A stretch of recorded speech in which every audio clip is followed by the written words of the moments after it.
आप सभी भाई बहनों का आध्यात्मिक ज्ञानात्मक चैनल की संध्या बेला ज्ञान कक्षा में एक बार फिर स्वागत है। आज की चर्चा का विषय है बुरी आदतों से बचें। देखिए, बुरी आदतों को तो हमने देखिए काले रंग से ही दर्शाया है और बचने शब्द को सफेद रंग से दर्शाया है। जैसे अंधकार आने पे हम प्रकाश करते हैं, शाम को जैसे ही सूर्य अस्त होता है तो आपके बड़े घरों में देखिए एक अंधकार की स्थितियां उत्पन्न होती हैं और अंधकार में आपके बड़े स्थूल शरीर को ठोकरें लगती हैं। ऐसा आपका बड़ा स्वयं का एक अनुभव है। ठीक इसी तरह जब जब आपके हमारे अंतःकरण में विशेष रूप से देखिए मन बुद्धि के स्तर पर एक अंधकार में स्थिति होती है, अज्ञानता आने लगती है, विकार नाचने लगते हैं। ये विकार के काम, क्रोध, लोभ, मोह, अहंकार, जब ये विकृतियां आपके अंतःकरण में अपना एक बहुमत बना लेती हैं, एक गहरे तल पर उतर जाती हैं, तब ऐसी स्थिति विशेष में आपके मेरे स्थूल शरीर पर मन बुद्धि का नियंत्रण समाप्त हो जाता है। और स्थूल शरीर तो शास्त्रों में ही कहा गया, ये स्वभाव से ही तामसी है, निकृष्ट है।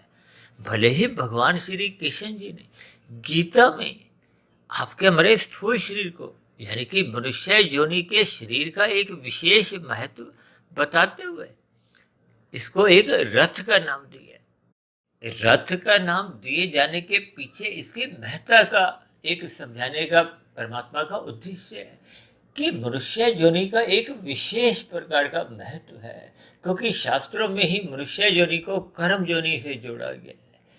एक साधना योनि के अवसर को भी एक मनुष्य योनि से ही जोड़ा गया, यानी कि मनुष्य योनि का एक विशेष महत्व जानते हुए हम सभी भाई बहनों को अपने मिले हुए जीवन का यानी कि अपने मिले हुए स्थूल शरीर की आयु का, सांसों का एक सदुपयोग करना चाहिए। और सदुपयोग कब हो पाता है? जब हम सत्संग करते हैं। देखिए, सत्संग का अभिप्राय क्या है? प्रकृति के जिस गुण विशेष का हम संग करते हैं, उस गुण विशेष में देखिए सतोगुण एक सर्वोच्च गुण कहा गया है, एक शुद्धतम गुण समझाया गया। और सतोगुण का संग करना ही एक साधारण शब्दों में देखिए सत्संग है, ज्ञानमय स्थिति है। सत्संग का अभिप्राय देखिए ज्ञानमय स्थिति से लिया जाता है, जबकि शास्त्रों में तो हम सभी भाई बहनों की आत्मा स्वाभाविक ही ज्ञान स्वरूप है। शास्त्रों में परमात्मा को अनंत स्वरूप सत्ता कहा गया और आत्मा को, जीवात्मा को एक स्वाभाविक ज्ञान स्वरूप कहा गया। जबकि आपका हमारा ज्ञान है तो देखिए आवृत हो चुका है अनादि काल से। किसके कारण? विषय भोगों के कारण। विषय भोगों को कहो या बुराइयां कहो, सब एक ही बात है। देखिए, जब विषय भोग अमर्यादित हो जाते हैं, अमर्यादित का अभिप्राय देखिए जब हम अपने स्थूल शरीर की अवस्थाओं से आगे जाते हुए, अभी कुछ दिन पहले हमने एक वीडियो बनाया था जिसमें हमने आवश्यकता को तो 100% महत्व देने के बावजूद भी हमने एक सात्विक स्थिति को समझाया था। जबकि कामनाओं को, इच्छा को यानी कि भोग इच्छा को मात्र यदि हम 10% भी महत्व देते हैं तो भी आपके हमारे जीवन में देखिए रजोगुण की प्रधानता होने लगती है। रजोगुण की प्रधानता होने का अभिप्राय क्या है कि तमोगुण में गिरने की संभावना बढ़ने लगती है। और रजोगुण की प्रधानता आने पे फिर मनुष्य का सत्वगुण का पकड़ा हुआ हाथ को, सात्विक स्थिति वो कमजोर पड़ने लगती है। कमजोर पड़ने का अभिप्राय क्या है कि मनुष्य के जीवन में धर्म घटने लगता है, धर्म का ह्रास्य होने लगता है।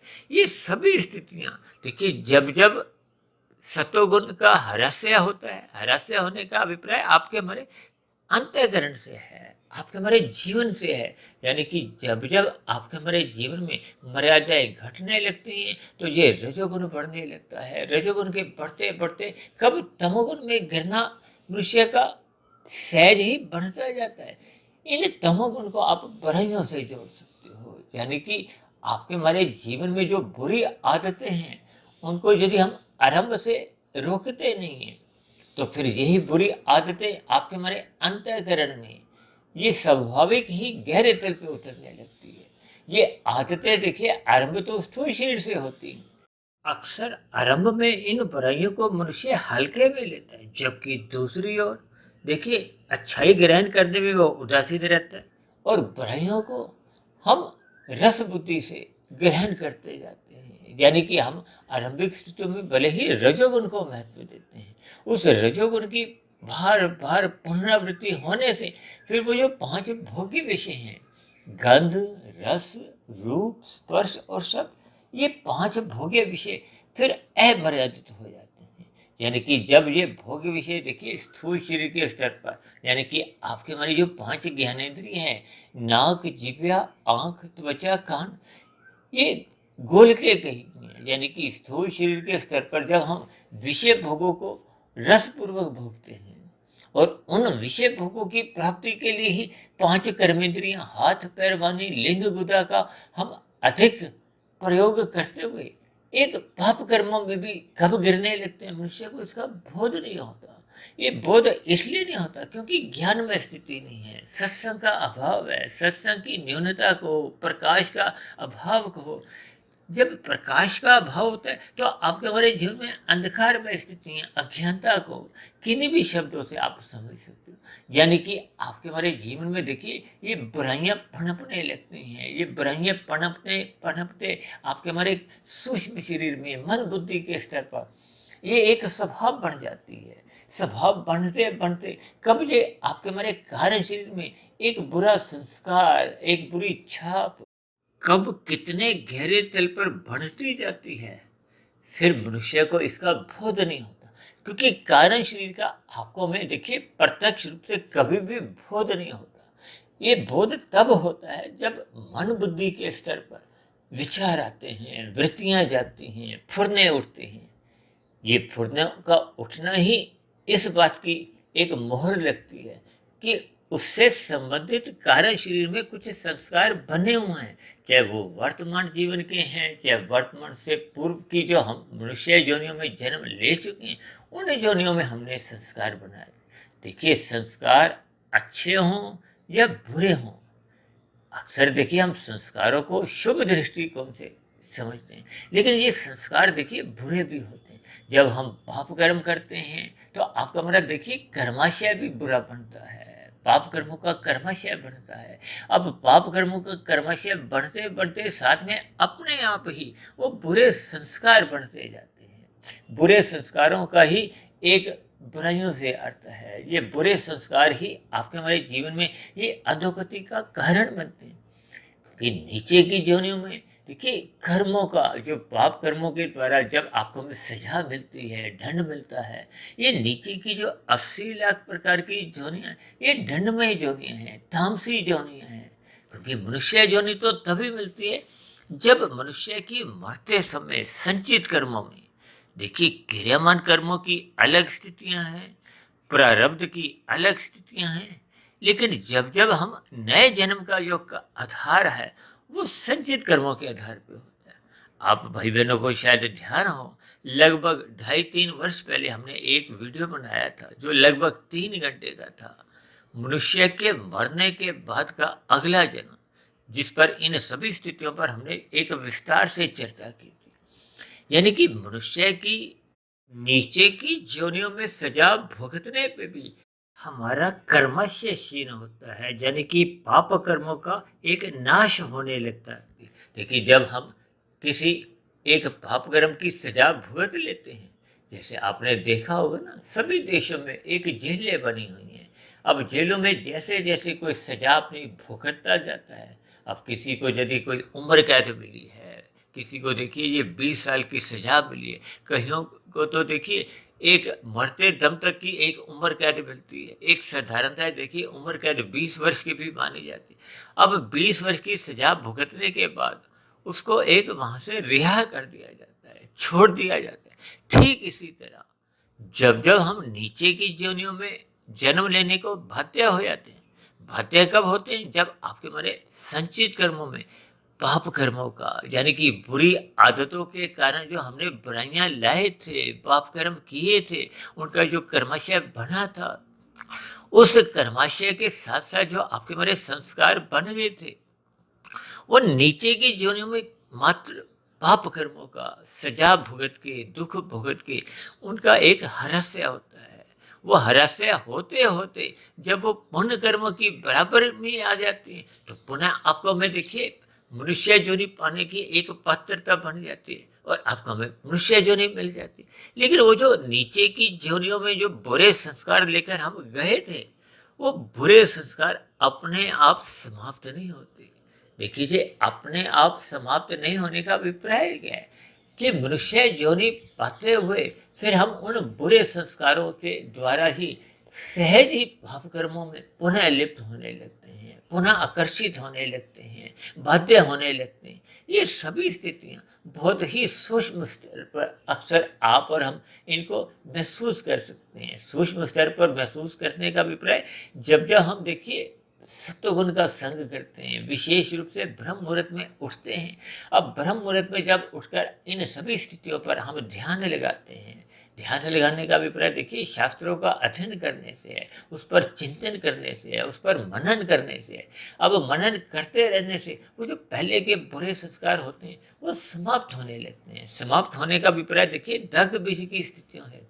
जब तक बीज देखिए जलता नहीं है तो उस बीज में अंकुरण की संभावना बनी रहती है। ये अंकुरण का अभिप्राय मन बुद्धि के स्तर पर जो वृत्तियां उठती हैं, विचार आते हैं या बुरे फुरने उठते हैं, ये बुरे फुरने मन बुद्धि के स्तर पर जब उठते हैं तो फिर ये स्थूल शरीर के स्तर पर कर्मेंद्रियों को नए पाप कर्म करने को बाध्य कर देती है। और इसी तरह यदि भोग के एक बुरे संस्कार बने हुए हैं तो फिर ये आपके मेरे जो 5 ज्ञानेंद्रिय हैं, नाक, जिह्वा, आंख, त्वचा, कान, इन 5 ज्ञानेंद्रियों को यानी कि विषय भोगों से फिर रोकने में असमर्थ होती है।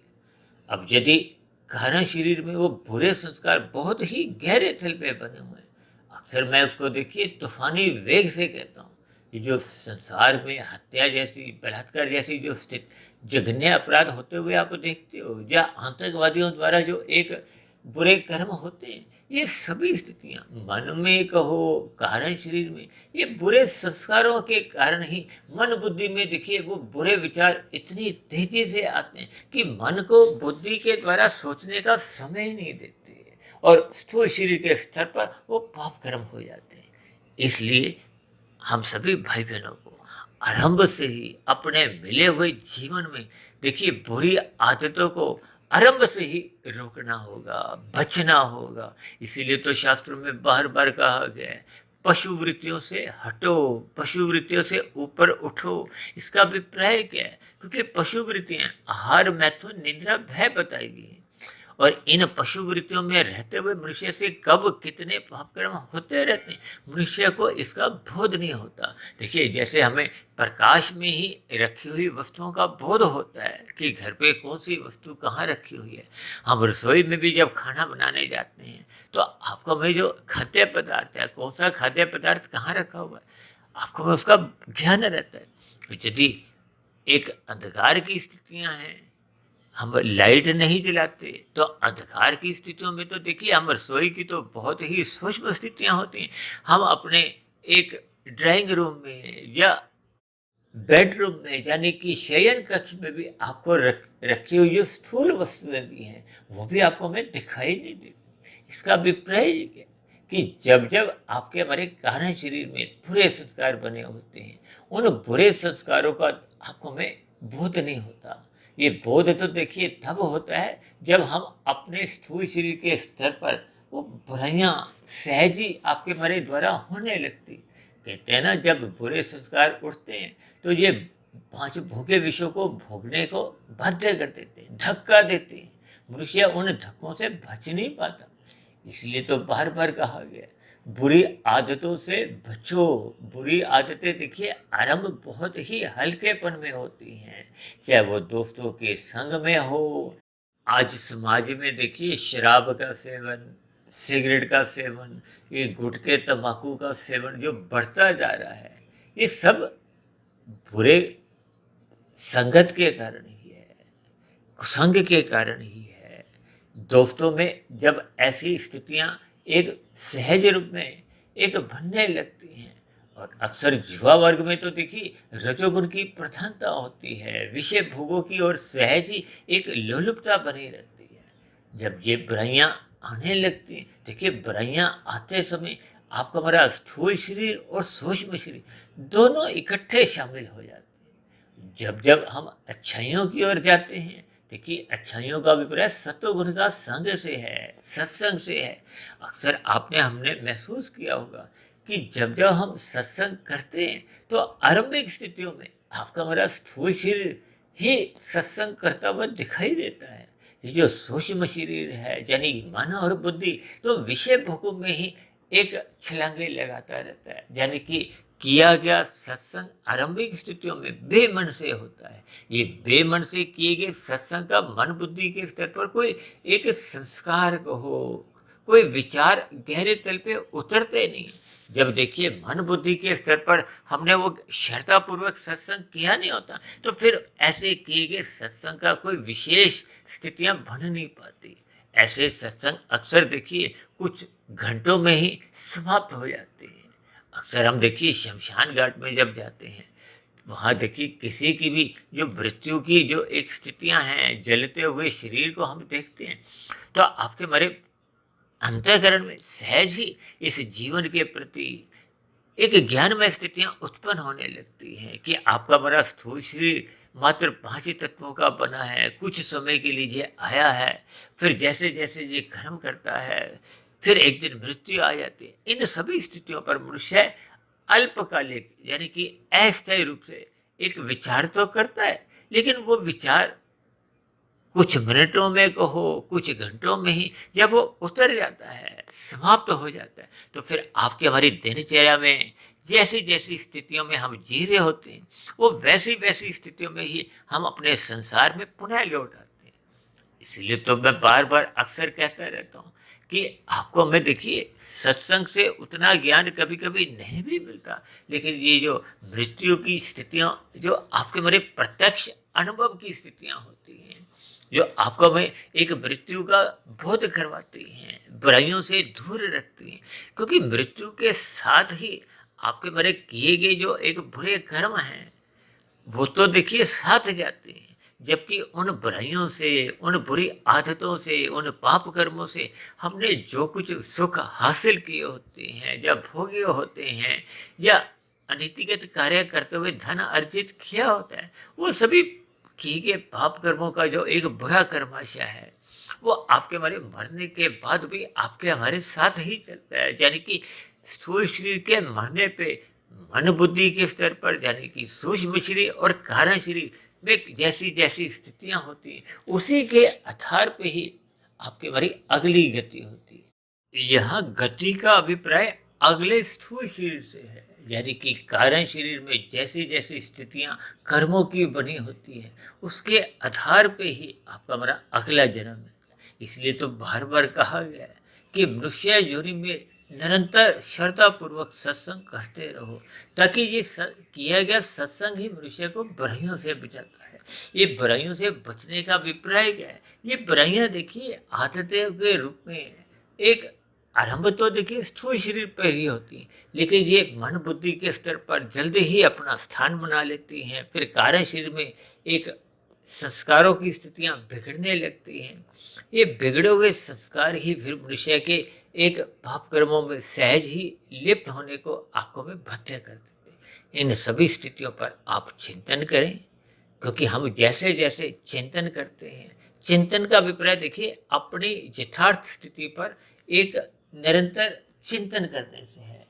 अक्सर ऐसा माना गया है, जब मनुष्य देखिए चिंतन ही नहीं करता, मन ही करता, तो उसमें जो एक पशु वृत्तियां हैं या दूसरे शब्दों में रजोगुण और तमोगुण की सहज ही एक स्थितियां बनी रहती हैं। और तमोगुण को तो देखिए अक्सर हम अपनी चर्चाओं में अप्रत्यक्ष कुसंग ही कहते हैं, और कुसंग में तो देखिए बुराइयां सहज ही आने लगती हैं, बुरी आदतें सहज ही बनने लगती हैं।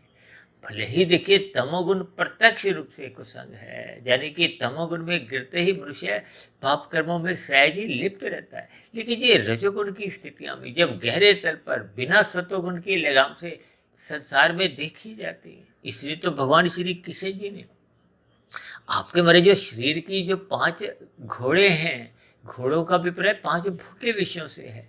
यदि ये 5 भोग्य विषय सत्वगुण की लगाम से नियंत्रण में नहीं रहती, परमात्मा की आज्ञा अनुसार नहीं चलती, गुरु की आज्ञा अनुसार नहीं चलती, शास्त्रों के अनुसार अपनी दिनचर्या नहीं बनाती, तो हमारे आपके जीवन में सहज ही भटकाव की स्थितियां आने लगती हैं। आज युवा वर्ग में देखिए मांसाहार भोजन का प्रचलन बढ़ता जा रहा है। ये सिगरेट, शराब, तंबाकू और भी मादक पदार्थ, ये सभी आपको वे अचेत करते हैं। अचेत करने का अभिप्राय आपका हमारी जो आत्मा का जो एक ज्ञान स्वरूप सत्ता है वो आवृत होने लगती है। जैसे सूर्य के प्रकाश के आगे जब काले बादल आने लगते हैं, ये तमोगुण का संग देखिए काले बादल के समान है, जो आपके बारी ज्ञान को, आपके बारी आत्मा के प्रकाश को रोकते हैं। रोकने का अभिप्राय क्या है?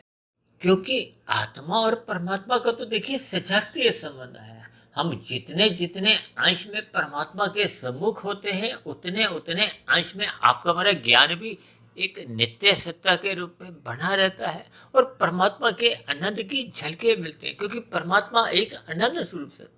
और यदि ये आपका हमारा ज्ञान आवृत होता जाता है, जो कि बुरी आदतों के कारण देखिए आपके हमारी आत्मा का जो एक मूल स्थिति है वो ढकती जाती है। ढकने का कारण ये कारण शरीर है। कारण शरीर का जो एक कारण है वो देखिए आपके हमारे मन बुद्धि की स्थिति है। मन बुद्धि की स्थितियां बिगड़ने का कारण क्या है? आपके हमारे स्थूल शरीर के स्तर पर बुरी आदतें हैं, जो कि रजोगुण में गहरे तल पर उतरने से, यानी कि विषय भोगों को गहरे तल पर उतरते ही हम परमात्मा की स्थिति में आते हैं। परमात्मा की स्थिति में ये सत्संग की बातें, परमात्मा की बातें, ये अच्छी नहीं लगती। और जैसे जैसे प्रमाद बढ़ता जाता है तो मनुष्य तमोगुण में गिरने लगता है। तमोगुण में गिरते गिरते उसमें कितनी बुराइयां आने लगती हैं, कितने पाप कर्म वो अपने जीवन में करता जाता है, उसको इसका बोध नहीं रहता। तो इन सभी स्थितियों पर मनुष्य को आरंभ से ही बचना होगा। यानी कि बुराइयों से बचने के लिए आपको में नित्य निरंतर अपनी सात्विक स्थिति मजबूत करनी होगी। यानी कि सत्वगुण का अधिक से अधिक संग करना होगा।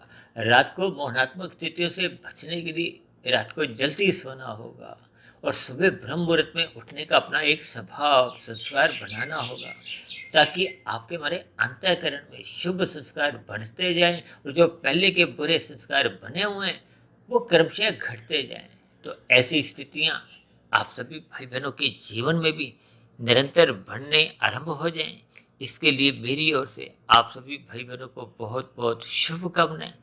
फिर भी चर्चा संबंधित आपके मन में कोई प्रश्न उठ रहा हो, कोई मेरी कही गई बातों पर आपको शिकायत हो, तो नीचे दी गई कमेंट्स बॉक्स पे आपके प्रश्नों का, सुझावों का और शिकायतों का सदा ही स्वागत है। अब चर्चा विशेष को यहीं विश्राम देते हैं। कल सुबह फिर मिलते हैं ब्रह्म मुहूर्त ज्ञान उपदेश कक्षा में। तब तक आप अपने आध्यात्मिक सुधीर भाटिया फकीर को इजाजत दें। आप सभी भाई बहनों को बहुत बहुत शुभ रात्रि और सुबह ब्रह्म मुहूर्त में उठने के लिए मेरी ओर से आप सभी भाई बहनों को बहुत बहुत शुभकामनाएं। चर्चा को ध्यानपूर्वक सुनने के लिए आप सभी भाई बहनों का भी बहुत बहुत धन्यवाद।